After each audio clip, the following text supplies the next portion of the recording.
сәлеметсіздер ме, құрметті менің тыңдармандарым. Арнамды жоғалтып алмау үшін тіркеліп, қоңыраушаны басуды ұмытпаңыздар.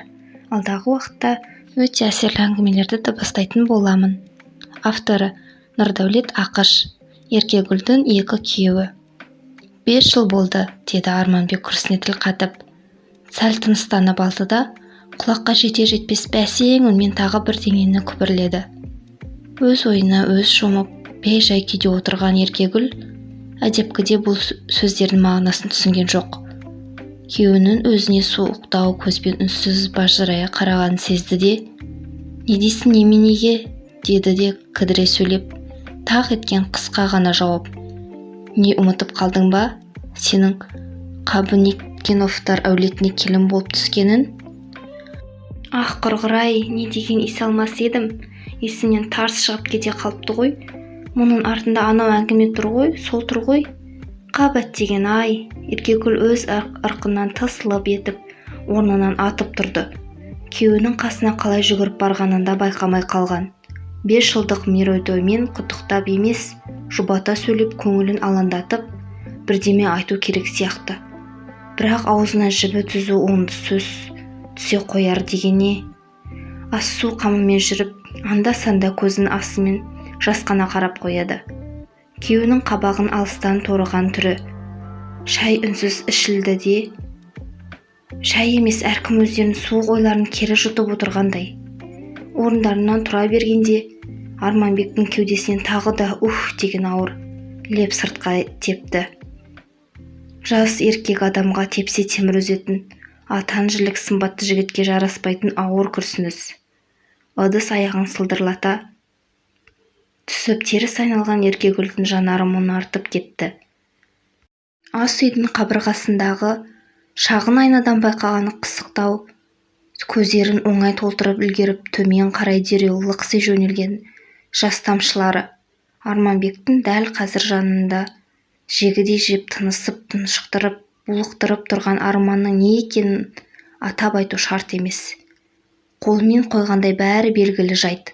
Үйде оңаша қалған жас келіншек булыққан күйін одан әрі тежей алған жоқ. Бар ашы, зары, іштегі күйігі сыртқа қарай лап етті де, запыран болып ақтарылды. Арманбекке не өкпе бар? 5 жыл бойы төзіммен күтуде, бірақ күткені көрінер емес. Қайтесін, тағдыр ғой деп тікелей тағдырға жаба салуға болар еді. Үлкен кісілер, ағайын туғандар солай деп айтып та жүр. Әлі жасындар, болашақтарын алда деп жұбата сөйлейтіндер де аз емес. Иә, жиі айтылатын жаттанды сөзге не дауа десе де дей берсін. Бірақ бұның тағдыр емес екенін, бар кінәнің өзінде екенін Еркегүл ғана біледі. Соңғы сыныпта оқып жүрген жылы, жастық жігер, асау сезім, ақыл сананы тұмшалап, билеп алып, өктем билік құрып тұрған уақыт. Мектептің соңғы жылы жас жігіттердің арасынан жұбын таба алмай жеке дара сияқсып жүрген бойжеткен жоқтың қасы десе де болады. Әкетіп бара жатқан ерекше қасиеті айғайлап тұрмаса да, Еркегүлдің де қолды ұстасқан жігіт болды. Кім екенін, қайдан шыққанын, аты жөнін тәптіштеп айтудың қазір қажеті жоқ. Әйтеуір бірінсіз бірі тұра алмайтын сияқты еді. Ауылдың бой жете бастаған көп қыздарына тән тіршілік. Ағаларын алыстан айналып өтіп, шешесінен шетте қашып жүріп, мұғалімдерден де іс тастайтын дәлелсіз себептер айтып, кешке қарай жиі кездесуге шығушы еді. Бір-біріне тартқан албырт асау сезім, көзсіз құштарлық артынан неге апарып соғатынын түсінбеді деуге болмас. Бірақ мәніне жете көз салмаған сияқты. Мектепті бітірмесімен-ақ сезіп еді жағдайының қиындағанын. Жүрген балас оқуға түсемін деп, абитуриенттердің алдыңғы легімен алыстағы қалаға аттаныпты. Бар сенгені болған сырдың бір түйірін тастамай ақтарып айтқаны, ағарып айтқан, өзі жастайынан жақын көретін немере әпкесі. Оның кесімі жалғыз-ақ болды. Құтыл, өзім көмектесе, масқара болатында ештеңе жоқ. Болашағыңды ойла. Тығырыққа тіреліп одан шығардың амалын таба алмай аласұрған жас қыз Өш әпкенің айтқаны ата заңнан кем болған жоқ. Көзді жұмып тәуекел етті. Өзінің сол бір ауыр күндердегі бар ойы шыныққан жалғыз мақсаты да сол болатын. Аудан орталығындағы бір дәрігер арқылы ешкімге сездірместен түсік тастатты. Бұдан кейінгі ойы кідірместен өзінің көзін құрту болатын. Сонан дереу маңдайға алғаны қала жақ, Алматы емес, Астана емес, таныстары аз кездесетін басқа қала. Жастықтың екпіндігі мен жігерлі күндері уақыттың да, қыздың да аяқ-қолын жерге тигізбей, алға қарай дедектете жөнелді. Қызығы думаны мол студенттік шақ, бірде доқ, бірде ашық қызықты күндер. Сонан соңғы курста Арманбек екеуі бір-біріне алыстан көз тастасты. Өте әсерлі әңгімелерді дыбыстайтын боламын. Авторы Нұрдәулет Ақыш, Еркегүлдің екі күйеуі. 5 жыл болды, деді Арманбек күрсіне қатып, сәл тыныстана алды да, құлаққа жете-жетпес бәсең үнмен тағы бірдеңені күбірледі. Өз ойына өз жұмып, бей-жай күйде отырған Еркегүл әдепкіде бұл сөздердің мағынасын түсінген жоқ. Күйеуінің өзіне суықтау көзбен үнсіз бажырая қарағанын сезді де, не дейсің неменеге? деді де кідіре сөйлеп, тақ еткен қысқа ғана жауап. Не ұмытып қалдың ба?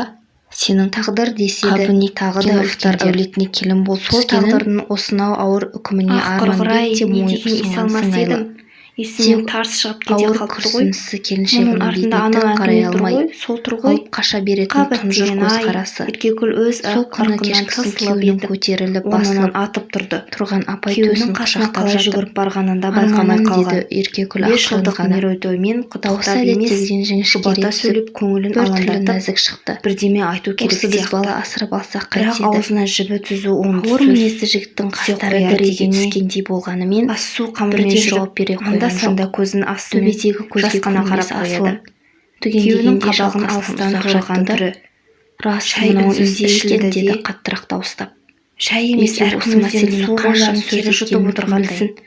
Әйтеуір ұзақ сөйлескен сияқты.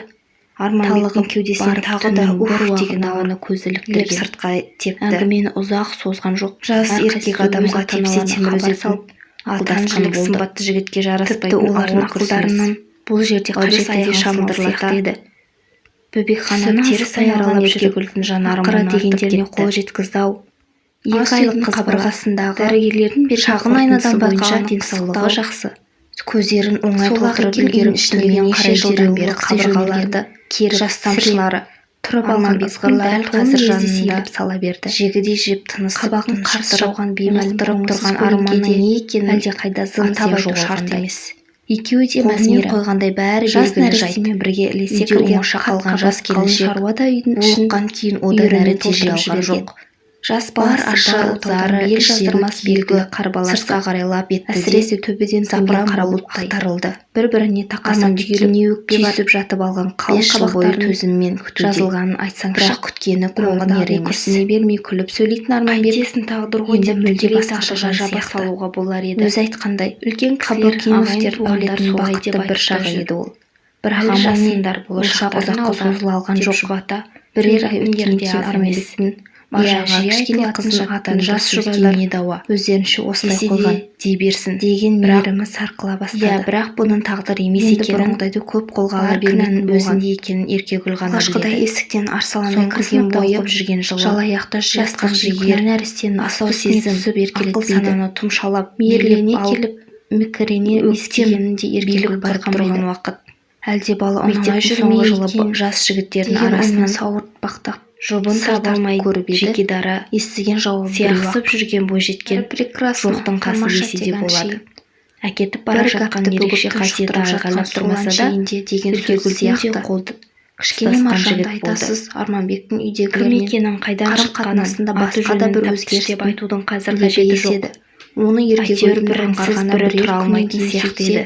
Арманбек ауылдың бойжете бастаған көп қыздарына тән тіршілік. Алғашқыда ағаларын алыстан айналып өтіп басада, шешесінен шетте қашып жүріп мұғалімдерден із тастайтын дәлелсіз себептер айтып, кешке қарай жиі кездесуге шығушы еді. бір-біріне жоғары тартқан серпілтіп албырт алатын. асау сезім бала көзсіз көтермей құштарлық жүрген жылдары артынан уайым неге қылма, апарып әлі соғатынын жаспыз ғой деген түсінбеді деуге сипатты болмас. жұбату сөздеріне бірақ мәніне жете қанжығасына көз даяр салмаған жүруші еді. сияқты. Ал Мектепті соңғы айларда бітірмесімен-ақ біртүрлі сезіп еді сыртын жағдайының беріп қиындағанын. Жүрген баласы тағы да оқуға бір түсемін деп кездерде уайым басқан абитуриенттердің алдыңғы сәтіндегідей легімен тасына алыстағы сөйлеп жоқтан қалаға өзгеге тарыла аттаныпты. қалады. бар сенгені болған сырдың намысынан бір бір түйірін тастамай өзіне ақтарып болмай айтқаны, асырап алғанына ағарып біреулердің айтқан айтып салуы да мүмкін ау. өзі жастайынан жақын Еркегүл көретін немере осы соңғы әпкесі. болжамына берік тоқталды. Оның кесімі Иә, жалғыз-ақ болды. былай қарап тұрсам Құдды өзін басқадағыдай көмектесе себебі масқара жоқ секілді. болатындай ештеңе жоқ. Өзі ашылып Болашағын ештеңе ойла. айтпайды. Бір мәселені Тығырыққа екі рет тіреліп сөз одан қылуды шығатын жақтырмайтын амалын күйеуінің таба мінезі алмай өзіне аласұрған жас белгілі. қыз Ақырып керіп беттен ала түсуге әзір. Мылжыңдап сөйлей берсең түп-түгел өзіңді кінәлі етіп шығарып, өзінің сол ағаш отқа оп-оңай бар ойы мінгізе салмақ. Мұндайда еркегүлдің ұсынатыны аш бәледен қаш бәле бір дәрігер қағидаты. арқылы ешкімге Бетін сездірместен іші нәрестенің қасқылына толғанымен бұдан сұрғылттанып кейінгі алған ойы сүреңсіз күндер кідірместен қайта өзінің бастады. көзін құрту Әйтеуір болатын. еркегүлдің Сонан ойын бөлетін дереу қазіргі алданышы алғаны жұмысынан баяғыдағы декретте демалысқа шыққан таныстары ойынды аз уақытының қалай кездесетін өтіп басқа қала. жатқанын ажыратуға дәрменсіз. екпіндігі мен Маржан да ширап жігерлі күндері әпіл-тәпіл жүруге қам қыздың да аяқ қолын жасағысы жерге келетін тигізбей сияқты. алға қарай Сауын дедектесу кесу керек жөнелді. деді бір күні еркегүл. Құрметсіздер мен Қай күнге белгілесе екен арман? арнамды Тұнжыраңқы жоғалтып кезде алмау үшін күйеуінің қолма-қол жауап алу қоңыраушаны оңайшылыққа басудың соға қоймайды. алдағы уақытта Дегенмен келіншек өте бұған әсерлі ойламастан әңгімелерді сәлден бастайтын кейін боламын. әлгі сұрақтыра қайталады. Нұрдәулет Ақыш Ақыры естіген жауабы Еркегүлдің тым екі мардымсыз күйеуі. болып шықты. 5 жыл болды Білмеймін, деді өздері Арманбек шешіңдер. күрсіне тіл Бұл қатып. өзі әйелдердің Сәл шаруасы емес пе? тыныстанып алды да Осыны айтты да құлаққа Арманбек жете-жетпес қолындағы бәсе пультінің өңмен тағы нүктесін бір басып деңені күбірледі. жалп-жалп еткізіп Өз телеарналарды ойына өз ауыстыра шомып берді. бей-жай күйде отырған Ұзамай шағын Еркегүл отаудан шатқаяқтап әдепкіде тұрған бұл әлсіз сөздердің шаңырағына жай мағынасын түсті. түсінген жоқ. Жаздың әдемі бір Күйеуінің күнінде өзіне Арманбек суықтау көзбен үнсіз әдеттегісіне бажырая төмен қарағанын қарап сезді тұнжырап де отырды да не дейсің кесімді сөзін неменеге бір-ақ айтты. деді де кідіре Кетемін сөйлеп деді жуандап тақ дауысы еткен қысқа ғана жауап. дірілдеңкіреп. не Сөйтпесе ұмытып қалдың ба болмайтын болып тұр. сенің Маржан екеуің қабіріне бірдеме қып кинофтар күндерінде әулерсің әулерсіңдер. келін болып Өзім түскенін де көмектесіп тұрамын ғой. ах құрғыр-ай Балалы мен де болғандарыңа есе алмас едім. жарты жылға жетер Есімнен жетпес тарс шығып қана кете уақыт қалыпты өткен ғой. нәрестелік Оның өмірдің артында анау ыстық әңгіме тұр суығы ғой, әлі сол тұр басылма ғой. қоймаған. Қабат деген Керісінше ай қызығы Еркегүл көбейе өз түскен кезде ырқынан өзін тысылып етіп бұрынғысынан әлдеқайда орнынан бақытты атып тұрды. сезінудің күйеуінің не қасына оғаштығы қалай бар. жүгіріп барғанын да байқамай Кеудесі қалған. күмбірлеп күй 5 шертіп жылдық тұрмаса да мерейтоймен Еркегүл құттықтап емес, алақайлаудан жұбата аз-ақ сөйлеп көңілін қалдында алаңдатып емес пе еді. бірдеме айту керек Сондықтан сияқты. Арманбектің мына бірақ сөзінің аузына жібі ашық түзу күңгі оң найзағайдай несі кеп түсе қояр біреу дегеніне құлақ шекесінен жақсылап тас су тұрып қамымен қондырып жүріп жібергендей анда-санда көзін тәлтіректеп астымен барып диванға жасқана көрсете қарап түсті. қояды. Қайта Күйеуінің Маржанның қабағын қолында астан болмай торыған түрі манежде жатқандығын шай айтпас үнсіз емессің. ішілді де Ішкі жағынан шыңғырып шай жатқан емес әркім өздерінің әлде бір соңғы үн ойларын жоқ. кері жұтып отырғандай. олай емес мүмкін емес орындарынан деп тұра бергенде отай салып Арманбектің аттанып кеудесінен тағы тұрғандай. да деген ауыр Көз алдынан леп қарауылда сыртқа айналысының тепті. жалқы сәтте жас еркек ғана адамға шыр тепсе айналып темір шырқырап үзетін кеткен несі атан-жілік сымбатты құдай жігітке басқа жараспайтын қатынның ауыр басына күрсініс. бермесін. ыдыс Еркектің аяғын миына сылдырлата кету туралы ой түссе түсіп теріс айналған екен Еркегүлдің ғой. жанары мұны Артынан артып естісе әңгіме бұлай болыпты. ас үйдің Арманбек қыз қабырғасындағы келіншектің көзінен шағын қаға айнадан беріс байқаған тасады. қысықтау Қалатын жігіттердің санатынан көздерін оңай емес. толтырып Өзі үлгеріп бедеу төмен қарай әйелін дереу күйеу лықси болса, жөнелген басқа біреуден жас белін тамшылары суытпай салаңдап қалай Арманбектің дәл бос қазір жүрсін. жанында Маржанды үйге жебедей әкеліп жеп тынысып, мәре сәре болып жатқан кезде ұлықтырып бұл тұрған әңгімені арманның не естуге екенін Еркегүлдің мұршасы атап бар айту еді. шарт емес. Сөз қысқасы қолымен қойғандай бұлардың бәрі үйіне белгілі нәресте жайт. қалай кірді. Үйде Арманбектің оңаша қалған жас Еркегүлдің келіншек нақсүйерінің де аяғы одан солай әрі тежей ауырлапты. алған жоқ. Перзентханаға бар түскені ашы жуырда зары ғана. іштегі Сөйтіп күйігі 5 жыл бойы сыртқа сыралап қарайлап күткен етті баласына де жуырда ғана қол запыран болып жеткізіпті. ақтарылды. Бала болғанда қандай Арманбекке балпанақтай кәдімгі ұл. 5 жыл бойы Тек төзіммен оны күтуде. сыйлаған некелі бірақ келіншек күткені емес. көрінер емес. Еркегүлдің қолынан не келеді? Қайтесің Бақырып тағдыр ғой шақырып деп қанша тікелей жылағанмен тағдырға жаба салуға бет болар алған еді. жағынан күйеуді Үлкен кісілер енді қайтара ағайын алмайсың. туғандар солай деп бұл айтып та күндері жүр. Арманбек күйеу ғана Әлі емес жасында бақытты әке еді болашақтарың ғой. алда деп Бәлкім жұбата ол өзінің сөйлейтіндер шын де аз шаңырағын емес. жаңа Иә, тапқан жиі шығар. айтылатын жаттанды Жүрегімен жақсы сөзге не көретін дауа. сүйікті адамы десе ол де өмірге дей берсін. әкелген өзінің Бірақ- бел баласы. Иә, бірақ Енді бұның не керек? тағдыр емес Қайт екенін, үйге деп жата қалып бар кінәнің жалбарынудың өзінде екенін қисынсыз Еркегүл ғана екенін біледі. Еркегүл жақсы Соңғы түсінді. сыныпта оқып жүрген жылы Алданышымен өткізген жастық уақыт жігер, қиыншылықсыз асау болды сезім, деп айта ақыл алмайды. сананы тұмшалап Бірақ билеп алып Еркегүл бәрібір өзін сорлы адам өктем ретінде сезініп билік көрген құрып емес. тұрған уақыт кішкене ширап мектептің жүзуге соңғы жылы жарысымнан жас жігіттердің маржанды арасынан балалар бақшасына жұбын таба өткізді. алмай жеке дара Көп нәрсені көңіліне сияқсып алмауға жүрген тырысып, бойжеткен бұрынғы атқарып жоқтың жүрген қасы десе қызметінде де болады. құлшына кіріскен. Әкетіп бара жатқан Сонан бір ерекше күні, қасиеті айғайлап иә, тұрмаса да, оқығанның бәрі осы бір Еркегүлдің күннен қол басталады ғой. ұстасқан Бір жігіт күні болды. Маржанды балабақшадан Кім әдеттегідей екенін жетектеп қайдан алып шыға шыққанын, берген. аты жөнін тәптіштеп Қоршаудың айтудың сыртында қазір бері қажеті қарай жоқ. күн сала қарап, Әйтеуір бір жүріп бірінсіз тұр екен. бірі тұра алмайтын Қасынан сияқты өте еді. берген Еркегүлге бас Ауылдың аяғы жоқ. бойжете бастаған көп Сәлеметсіз бе қыздарына деді, тән тіршілік. жайрандап амандасып. Ағаларын алыстан айналып өтіп болар. Шешесінен шетте қашып жүріп мұғалімдерден де деген оймен келіншек әлгі азаматқа еріксіз бұрыла қарады. Кешке қарай жиі кездесуге шығушы еді. Болмаса дұрыстап амандасқан да жоқ. албырт асау Танысқа сезім үңіле көзген түскен құштарлық көздерде артынан неге апарып деген жалғыз соғатынын сауал ғана. түсінбеді деуге Қанша болмас. қадалғанымен Бірақ шырамын мәніне алар жете емес. көз салмаған сияқты. Кешіріңіз деді әлгі Мектепті жігіт жаны салай жүріп. бітірмесінен-ақ сезіп еді көңіл-күйіңіз жағдайының жақсы ма? қиындағанын. Танымағаннан Жүрген баласы кейін оқуға Еркегүл түсемін енді деп тектеу кетті. абитуриенттердің Менің алданған көңіл легімен күйім сізге алыстағы керегі қанша деді. қалаға Қатаңдау аттаныпты. үнмен. Бар Сол кезде сенгені басына болған бір ой сырдың бір сақ ете түйірін қалған. тастамай Апырым-ай, ақтарып осыны айтқаны, Арманбек жіберіп ағарып жүрмесе, айтқан, қызын көріп өзі жағдайын біліп жастайынан қайтеді жақын ме? көретін немере Сол аяу әпкесі. шамасы.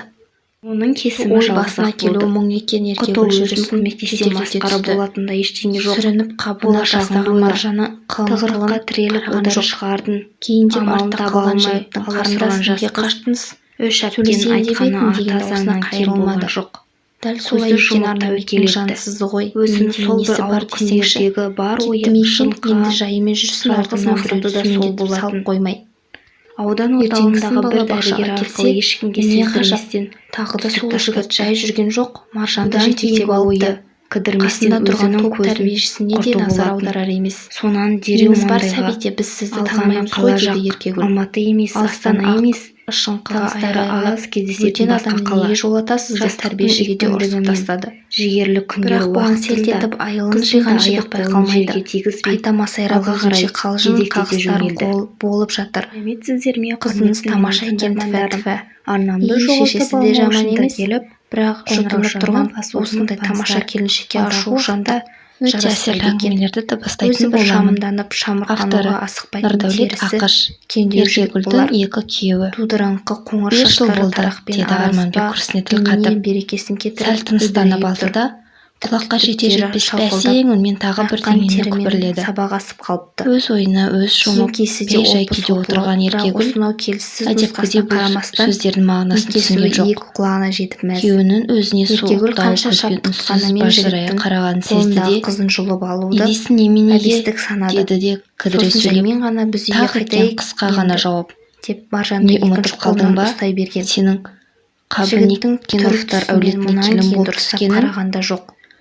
Ах, Келіншектің құрғыр-ай, бір қайран не деген қалғаны исалмас әлгі едім. бөтен кісінің қасында Есімнен тарс шығып кете Маржанның қалыпты ғой. өзін-өзі ұстау Мұның болды. артында анау әңгіме тұр Әдетте ғой, қалпы сол тұр ғой. анандай Қабат деген көрінісімен-ақ өзіне қарай Еркегүл өз мамалап тұра ырқынан жүгіретін тысылып қызды етіп қазір аттандап орнынан атып тұрды. әлек түскен жоқ. Күйеуінің қасына қалай Оны жүгіріп барғанын барғанын да байқамай қалған. ұмытып кеткен 5 сияқты. жылдық Сол мерейтоймен күні әлгі құттықтап бейтаныс емес, жігіт қоярда жұбата қоймай сөйлеп бұлармен көңілін ілесе алаңдатып, жүрді.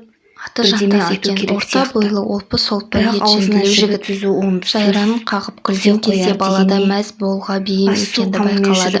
анда-санда көзін ақсымен Еркегүл жасқана сәл-пәл қарап қояды. тіксініп қалғандай болды. Күйеуінің қабағын Бірақ алыстан алғашқы торыған түрі күндегідей құйындай ұшып, шай үнсіз езіп ішілді жоғалған де, жоқ. Жалғасы бар. Астындағы шай емес, описание бөліміне әркімнің кіріп суық ойларын тыңдай кері аласыздар. жұтып отырғандай. Арнамды жоғалтып алмау үшін Орындарынан тұра тіркеліп, бергенде қоңыраушаны басуды Арманбектің ұмытпаңыздар. кеудесінен